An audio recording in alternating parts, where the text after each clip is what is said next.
सर्व काही क्षणभंगूर आहे. जीवनाचं अंतिम सत्य बोध करणारं अतिशय सुंदर दैवी असं षटकम म्हणजे निर्वाण षटकम, आद्य शंकराचार्य रचित हे स्तोत्र अतिशय सुंदर असं आज मी सादर करणार आहे. तुम्ही योगाचे साधक असाल, प्राणायाम करत असाल तर हे सर्व झाल्यानंतर निर्वाण षटकम नुसतं ऐकलं जरी तरी आपला दिवस शांततेत आनंदात जातो, असे हे अलौकिक स्तोत्र आहे.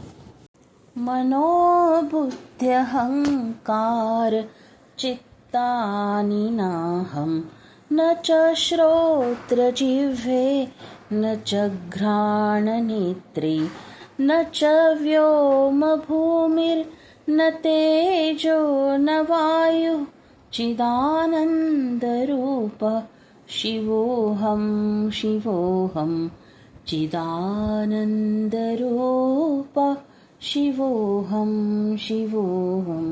न च प्राणसज्ञो न वै पञ्चवायु न वा सप्तधातुर्न वा पञ्चकोशः न वाक्पाणिपादौ न चोपस्थपायु चिदानन्दरूप शिवोऽहं शिवोऽहं चिदानन्दरूप शिवोऽहं शिवोऽहं.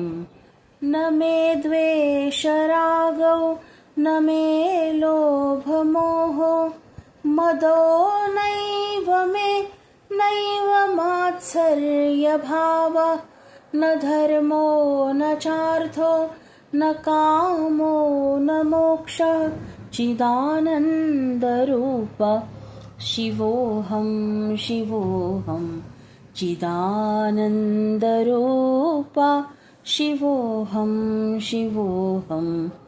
न पुण्यं न पापं न सौख्यं न दुःखं न मन्त्रो न तीर्थं न वेदा न यज्ञः अहं भोजनं नैव भोजन्न भोक्ता चिदानन्दरूप शिवोऽहं शिवोऽहं चिदानन्दरूप शिवोऽहं शिवोऽहं. न मे मृत्युशङ्का न मे जातिभेदः पिता नैव मे नैव माता न जन्म न बन्धुर्न मित्रं गुरुर्नैव शिष्यः चिदानन्दरूप शिवोऽहं शिवोऽहं चिदानन्दरूप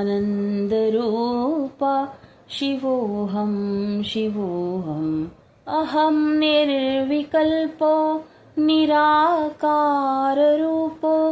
विभुर्व्याप्य सर्वत्र सर्वेन्द्रियाणां सदा मे समत्वं न मुक्तिर्न बन्धः चिदानन्दरूप शिवोऽहं शिवोऽहं चिदानन्दरूप शिवोऽहं शिवोऽहं चिदानन्दरूप शिवोऽहं शिवोऽहं.